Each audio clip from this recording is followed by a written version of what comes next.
بیشتر بهتر از زن است، مهرم از دل کی برون کنم، برگو بی مهر تو چون کنم. تو گردش جهان و دور آسمان بپاس، نور ایزدی همیشه رهنمای ماست. مهر تو چون شد پیشم، نور از تو نیست اندیشم، در راه تو کی ارزشی دارد این جان ما، پاینده باد خاک ایران ما.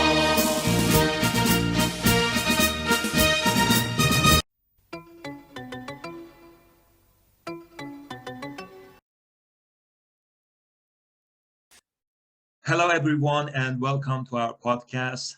Today, our guest is Mr. Michael Jones, co-founder of Tea Party Movement in America, a policy analyst, and also a former speechwriter for President George H.W. Bush. Hello, Michael, and welcome back to our show. Thank you so much. It's great to be back with you. Appreciate all you've been doing for the cause. Thank you very much. In the world. Excellent. Thank you very much. Michael, I thought that today we'll have a bit of a chat around human rights and accountability. Actually, I'm seeing a kind of a trend in escalation of the number of the execution in Iran. And also we see the atrocities which are happening in China, in Tibet, in Xinjiang, and for Falun Gong practitioners. And all of these things usually brings this question in my mind: where is the accountability? You know, international organization, I really don't see anything happening there. And to all my surprise, what I've seen is recently IRGC representative, Ayatollah's representative, has been assigned for UN 2023 Social Forum. This is, as Crown Prince Reza Pahlavi said, it's just like a slap in the face of the freedom-seeking people of Iran. So what are your thoughts on that, Michael? First, I totally agree. This is my focus, both domestically and globally, is the inclination when you're facing really unjustifiable policy decisions, including in around the world now, growing and mounting and really terrifying violations systematically of human rights, is to condemn the oppressors.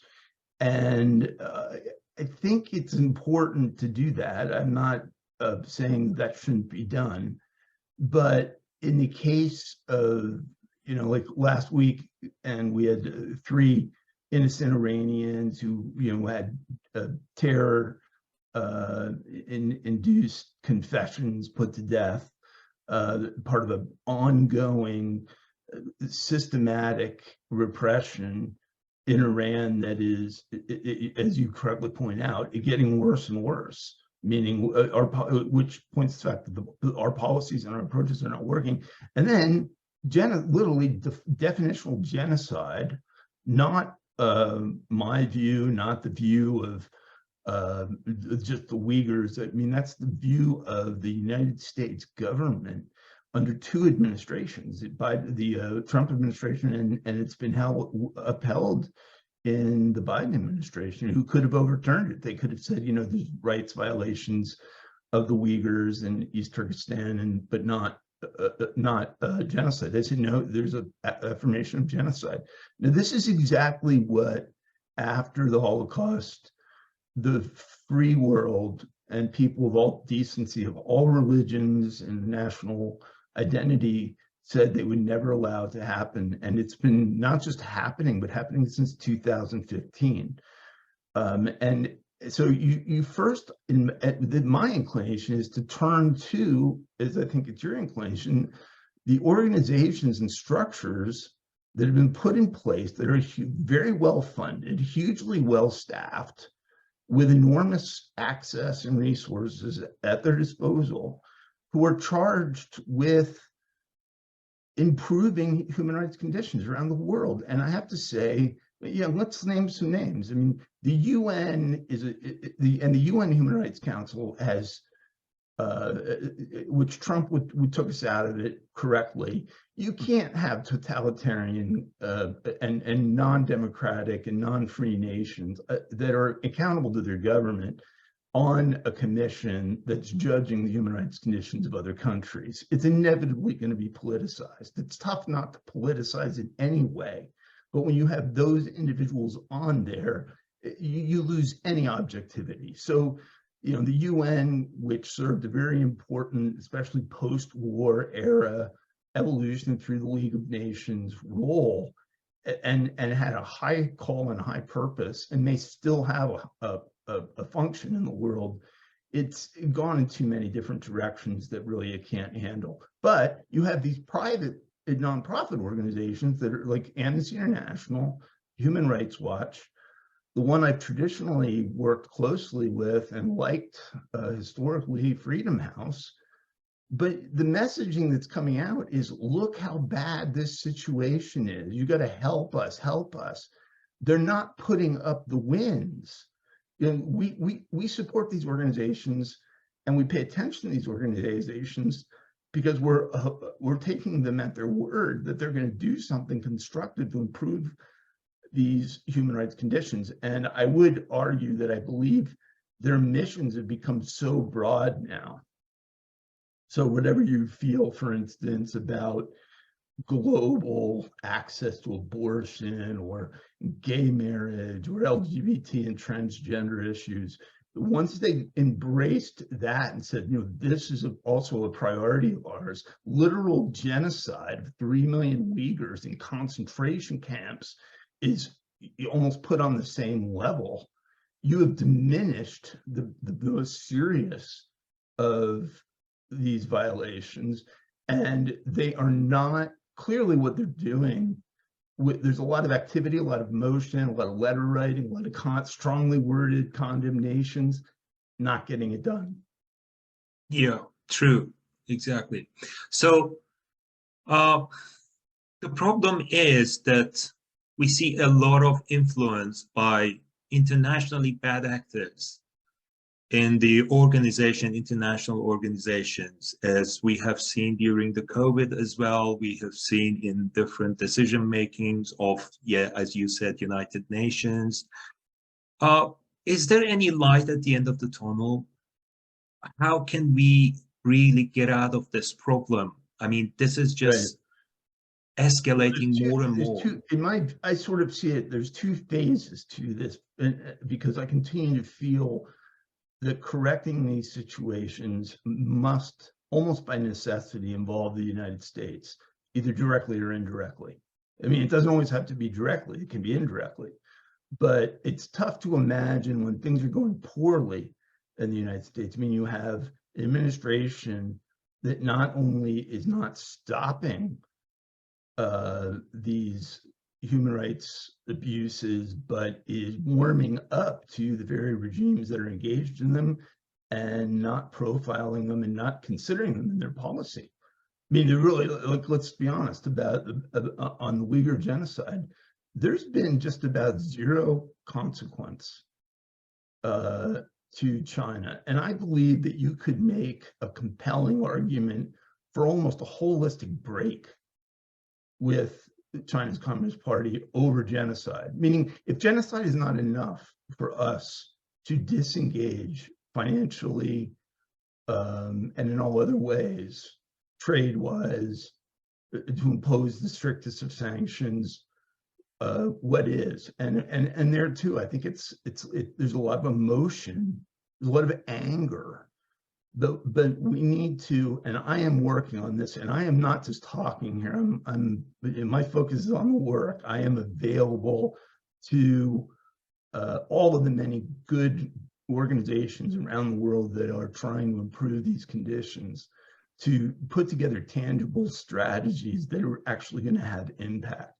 And that's my feeling on the two countries we've talked about so far, China and Iran, which probably are the two I would, there's others, but those are two that I would just single out and say the conditions in those countries, it should be a fire alarm for any person of goodwill regardless of your political partisan affiliation, regardless of your ideological orientation, regardless of your view on, the economies and, I mean, we can't let those issues get in the way, but they are in the way. And I'll tell you that those human rights groups, to my knowledge, I say this as someone more on the conservative, I think it's more of a centrist myself politically, but they would call me a conservative.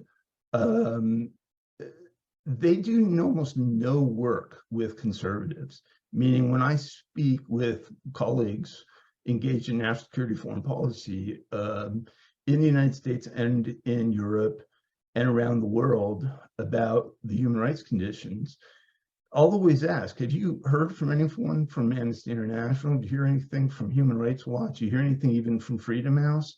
And increasingly, the answer is no. They're run by individuals who are very progressive, who have very tight relationships. In the case of Amnesty and Human Rights Watch, very tight relationships with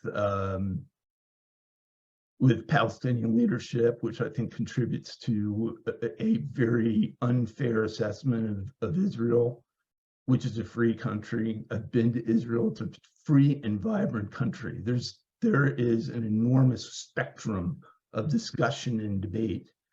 But they put disproportionate and really unfair criticism on what's going on in the West Bank and Gaza, which to me, again, on our side, I don't think we complicate this issue. And frankly, it's the worst offenders are these think tank experts in DC, and I used to be one. They overthink it and they can't present it. The point is the West Bank was Jordan prior to the Six-Day War. Gaza was Egypt prior to the Six-Day War. Israel was attacked by half a dozen Arab countries and won that war and seized those areas as part of that victory. They never wanted to hold on to it. They don't now want to hold on to it. You've got in Abbas, a Palestinian president who was elected, I believe, in 2005 to a 4-year term. It's 2023, but I don't have a watch. But if I did, it would say 2023. Okay. Yes. So we are talking about, going on 2 decades that this guy has been running the country in violation of the electoral constitutional construct under which he was elected. So whenever I hear like, hey, free the West Bank or free guy, yeah, free it from the guy who's really running it with no democratic or no mandate from the people. And of course, the corruption is immense, and the human rights abuses by the governing Palestinian authorities of the people they purportedly represent and care so much about is extraordinary. And the reason is, and I wanted to get this in, is that you always keep this in mind on this debate. And I'm an objective person on this, okay? I haven't come up as part of any lot, meaning I've been in the West Bank, I've met with Arab leaders in the West Bank. I have just concluded the arguments that they're making are historically and fundamentally entirely inaccurate. And Israel it's a very sophisticated society, and they are they're put in a very extraordinarily difficult situation with the offensive militant nature of a very small percentage of radical Arab instincts in West Bank and Gaza. And it's just not about West Bank. It's not about Gaza. They want Jerusalem and they want Israel. And they have no historical claim they never wanted Jerusalem before Israel existed. But there was never an Arab capital, to my knowledge, in Jerusalem. And even the nation Palestine is a modern creation, really. There was never really there were vague references to it. It was never like a standalone country that existed. Like I said, this was Jordan and Egypt. If you said right now, if we had like a UN mandate, or the United States insisted on it, say, give the West Bank and Gaza back, who would you give it back to? Exactly. you would give it back to Jordan and Gaza. And let me be clear, they don't want it. They don't want either one of them. They view it as a burden. They're poverty-stricken areas, require a lot of infrastructure, economic resources, there's national security concerns. So that in essence is the problem. And so these human rights groups are very preoccupied with that. And in the meantime, that's like the flashing star to them that they can't get their eyes off of. You've got 3 million Uyghurs in China in concentration camps. Why have we not demanded access to those camps? Because while I got into immediately the punitive measures that I think need to be taken against Xi Jinping and the China's Communist Party, that's not really where I would go first. I would first say, let's free the people that are being held and let's going through, this human transplant, organ transplantation. They're being forced to violate tenets of their Muslim faith. You look at the reaction that exists on Guantanamo Bay, which I think it, was a few hundred,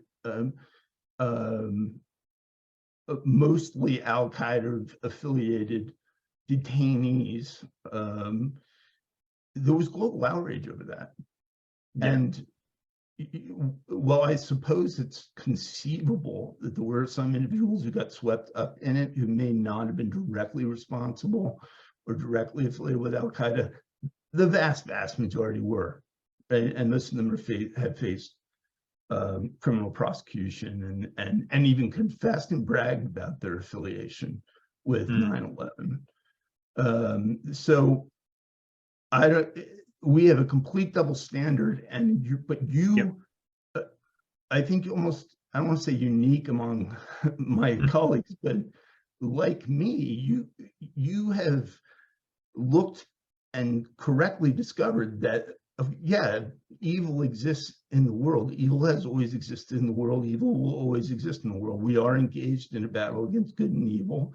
And it doesn't hurt, by the way, as our founding fathers did routinely, who weren't necessarily organized religious figures. They called on God. They asked for God's support, whatever your religious affiliation, pause and ask for it, because religions talk about mercifulness toward fellow man, and it is not the role of man to stand in judgment of fellow man. That's God's role.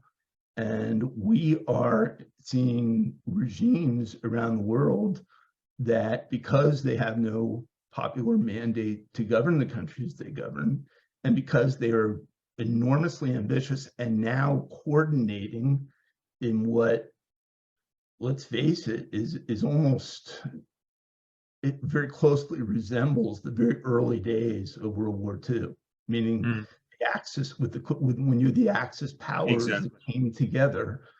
I knew Richard Nixon just a little bit, not really well. I'm not trying to name drop, but and many of the individuals engaged in the outreach to Mao in '72, and the idea, but it was a different moment. The idea was to split China from the Soviet Union, and for us to recognize that alliance, if it would exist, would be very damaging and dangerous, and would really diminish the prospects of ever ending the Cold War. So let's talk about who won the Cold War. Well, Reagan did, and Reagan's policies did, particularly the Reagan doctrine of support for freedom fighters around the world. But if Nixon hadn't done what he did in '72, I'm pretty sure that the CCP would have aligned in some capacity, and they did anyway, with the Bolsheviks. They took a lot of what they know from the Bolsheviks and from Lenin. Yeah, that actually instigates the next question for me, because I was looking into this from a different angle. As you said, we see that evil is getting closer to each other, as we see that Xi Jinping had this meeting with Putin. Right. And after a while, Xi himself forged a kind of an alliance between from day one, Ayatollahs and the Saudis. Yeah, Again, we're not getting the full story, because yeah. Xi Jinping green-lighted Putin's invasion of Ukraine. Putin went down there. It was in the middle of the winter. You can recall it was the Winter Olympics in Beijing. And what did Xi Jinping do? And by the way, the CCP views all these relationships as like they almost call it, like, in Mandarin, it's like a tributary relationship. They never have, like the United States, we have relationships of equals and peer relationships. To them, the only relationships they're interested in are the ones that they fully control. Putin is going to really, this is like going into business with the mob, right? And that's what Putin's in essence done. He's a mobster himself, and the people around him have got mob-like mindsets, but this is a whole different level. And they're going to see what a limitless agreement, which is what he signed, actually means. But in exchange for that, and that agreement, by the way, the Russian Foreign Ministry released it. It's online. You can read it. It's described as a limitless agreement. I mean, there's no constraints to that, to this relationship between Moscow and Beijing. They even addressed the timing of the invasion of Ukraine. Xi Jinping said, wait till the Olympics are over. Then they had cyber attacks launched from China against the Ukrainian defense infrastructure. And then if you have any doubts about it, there was a UN vote condemning Putin's invasion with no real tangible ramifications. This should have been the easiest vote for any UN delegate to ever place. Just saying we condemn this invasion of Ukraine's sovereign territory. And how did China vote? They abstained. They abstained on the vote. They did not condemn Putin, and they didn't condemn it because they don't condemn it. They support it, and they support it for a lot of complicated reasons. They're not obvious reasons. It's not that they want to see Russia succeed necessarily, but we are being drawn into, I believe, an escalating, prolonged conflict in which, as much as Putin is a real threat and a real that we need to be aware of, and he has more nuclear warheads than any country in the world. This is not the Soviet Union. This has an economy about the size of Italy, and you can see he's struggling with it. The Donbass is not an area of the world that most Americans know anything about, or that we have any strategic alliance with. And Zelensky, who's portrayed himself very positively in the United States, just, can we look at it objectively? I mean, we don't have shared values with that government. We do with the people, I'm sure. I'm sure that they have the same aspirations we do. But it's been, I think, among the top 5 most corrupt regimes in the world. It's not a functioning democracy. One of the first things he did was suspend media in Ukraine, and a whole bunch of other steps that were singularly empowering to him. And the government itself has a history of offshore banking accounts and really significant transnational criminalization. Yeah. So my point being, if you look at kind of what Trump said in the CNN town hall, he handled this question perfectly and more briefly than I am. But, to his credit, look, we don't absolutely, we're not going to reward Putin's aggression. That's a fact. But we need to de-escalate, not escalate this conflict right now. And we're escalating it. And I think that's what is, Beijing looks at that. They're looking to move on Taiwan.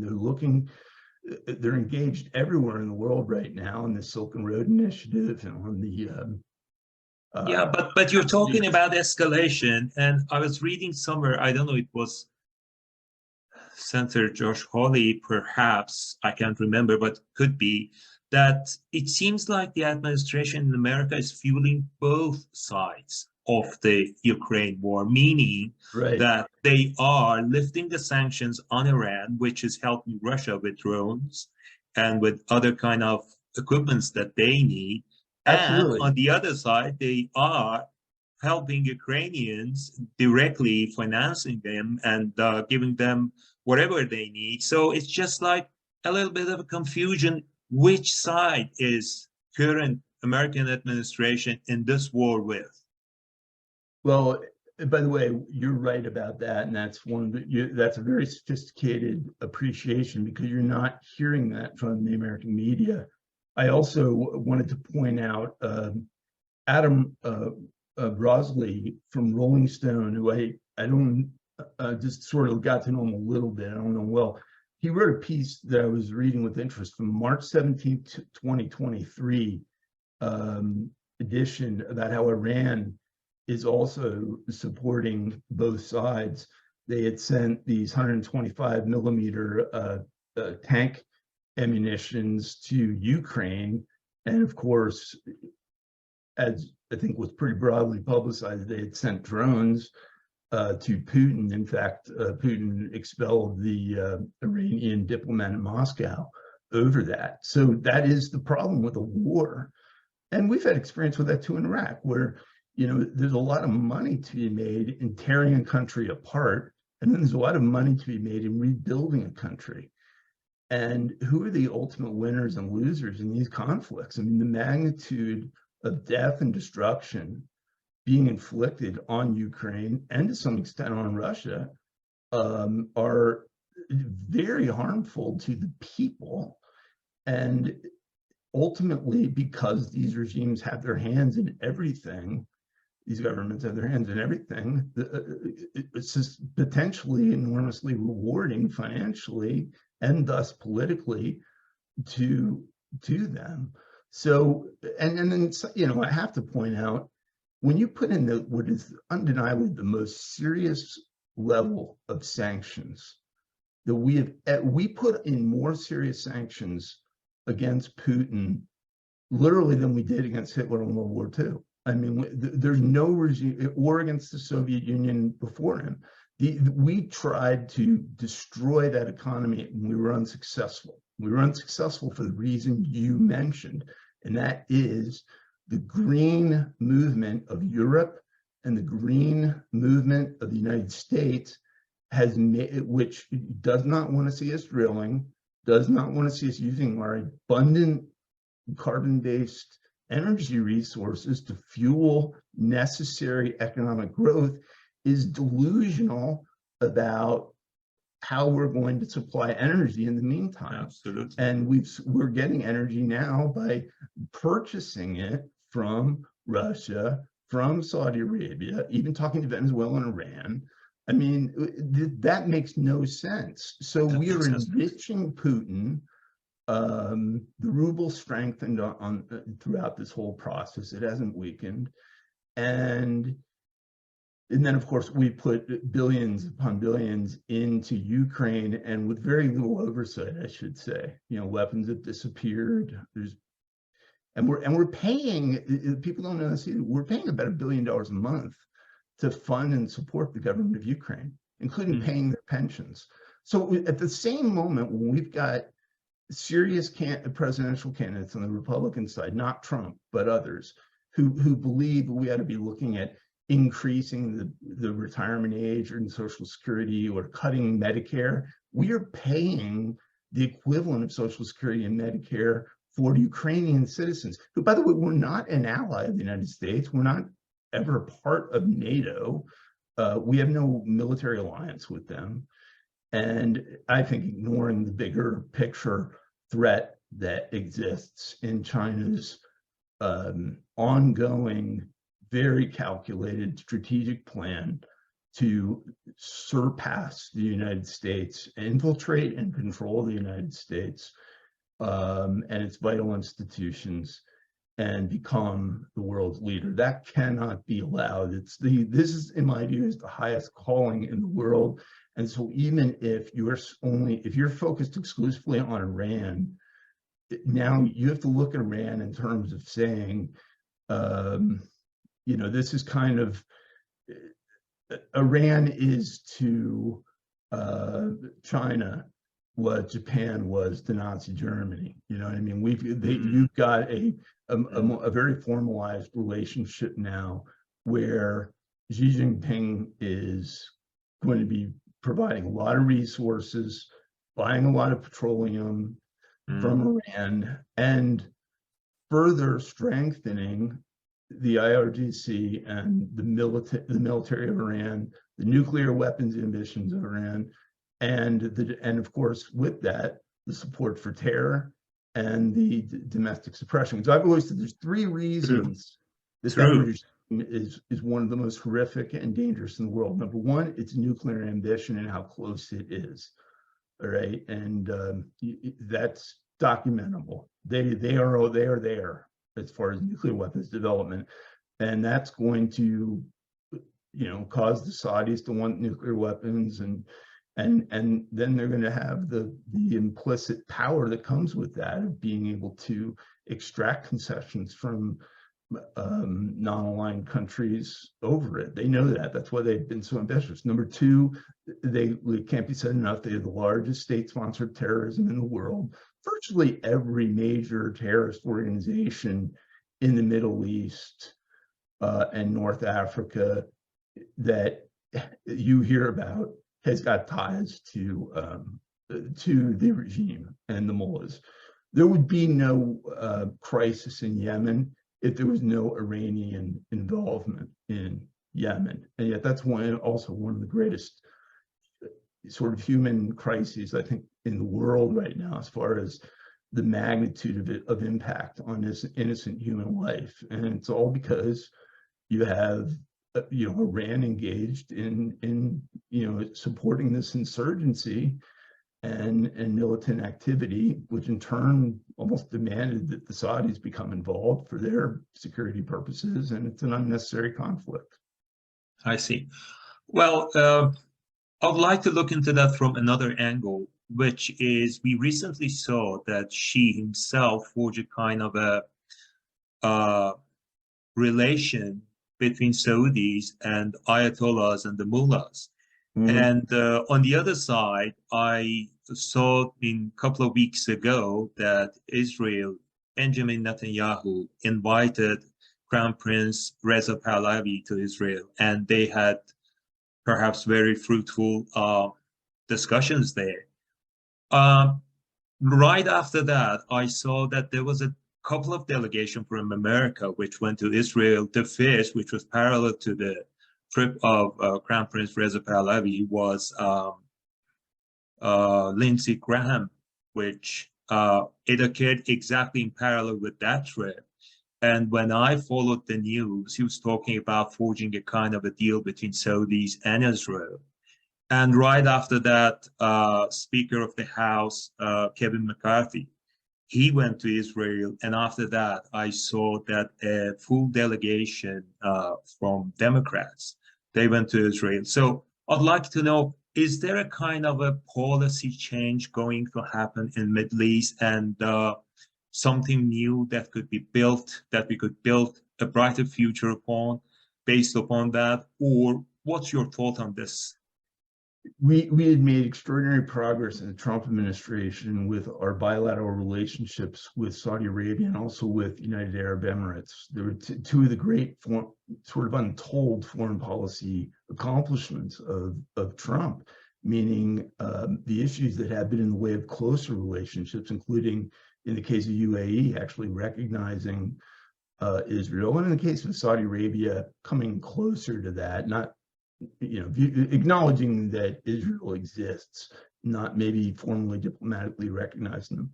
And we did that, you know, in a way because I think correctly, you know, with the Saudis and the House of Saud and with UAE, they see the threat that Iran represents to them.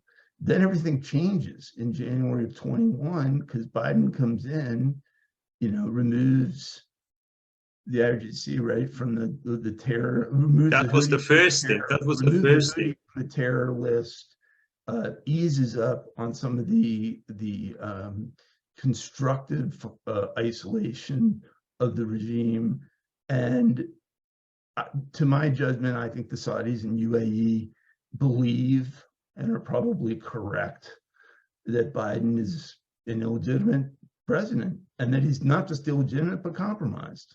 We're not hearing that from our side either in this country, and I think everything stems from that. If you believe that he did get those 270 electoral college votes, then you got to be putting out the reports to counter, say, the Navarro report or the Texas AG's filing, which suggests otherwise. So I think he's had very little respect to begin with, and then he pursued these policies that were detrimental to the sovereignty of Saudi Arabia and UAE. And we, you know, I want to see our relationships with Saudi Arabia and UAE improve. I think it's very important. And I think Israel correctly wants to understand, what are you doing here? Because they have a very non-negotiable position. I believe, I don't believe I'm misstating this, that Iran will not be allowed to develop nuclear weapons. That's also that's my position. That's the position of the US. Under Trump, it was stated, you know, is it true now? I don't know, but we're not advancing that cause by allowing, you know, two hard-fought alliances. I mean, we had a lot of friction over the years, and then finally it was like a breakthrough moment. Trump had a visit in Riyadh. You know, I think his visit to Riyadh, his state visit in Riyadh and his state visit in Mumbai in India with Modi, those were iconic moments. Two very important countries that are very important as part of the balanced power in the world, with Saudi Arabia and with India, the world's largest democracy, that under Modi, I believe, has probably the best and most sophisticated, seasoned prime minister since India's independence from British colonialism, because they were very neutral in the Cold War. It was frustrating to some of us that we couldn't sort of get them more aligned with us. Modi is under no illusions about the CCP or their ambitions. And he, I think, understands that the world's at this tipping point, right? So I'm describing an axis of powers. You would like to see an ally of powers. And this is kind of where my head's at right now, is to say, when you put that together, what does it comprise? I mean, it certainly, you know, it includes Japan, Taiwan, South Korea, Australia, hopefully Saudi Arabia and UAE pulled them away from Iran. And they've been, you know, part of also undermining the dollar and as a world reserve currency, that's very threatening to them as well. And I think they're going to get burned by Xi Jinping, like everyone's been burned. You know, go ask the people of Hong Kong, who thought they had a 50-year agreement with the CCP, and 25 years into it, they said, man, we're just going to throw this out. And, you know, now people are being hauled into mainland China and tried in cases, and all of the one country, two systems. It's one country and one system. Yeah. It's sad, really, to think of all of the, by human rights, we have to mention Hong Kong. And again, I think there was a lot of passion on Hong Kong, and I have nothing but admiration for those young student leaders. But, you know, I have to say, like, the strategy was lacking and deficient. They didn't work closely enough with people like me in the United States. You know, they may have in turn done some things that they thought were sufficient, but, you know, you're going to enter into this arena with the most murderous regime in the history of man. That's what China's Communist Party is. I don't know why I'm the only one saying that. It's true. 100 million people that they killed, and I'm not even counting the one-child policy, which is hundreds of millions more, mostly baby girls. They've done the most horrific violations you can imagine to fellow man. We can't expect that this world is going to not untip if we don't address this crisis now. And that means break up this Axis powers, ensure Iran does not develop nuclear weapons, start holding these human rights groups accountable. Yeah. Okay. So I don't want to see another the strongly worded press release. Maybe you feel obligated to do it. That's great. They don't care. They don't care because they've read 50 previous strongly worded denunciations of their behaviors, of their executions, and you still have innocent Iranians, being publicly hung to death throughout that country for no other reason than they alienated or irritated some official somewhere. And if this doesn't anger and get under the skin of every American, okay, knowing all the way back to the first shot at Concord, what we have committed to the cause of freedom, then you don't have the cause of freedom burn. It needs to burn in the veins of Americans again. I think, sadly, we're in this first generation of Americans where there's some perception that we don't have a sacrifice to make, that we have no higher cause that we're serving. And that's, it's selfishness, it's indulgence, it's a corruption of, morals and principles. It's a lack of understanding of history.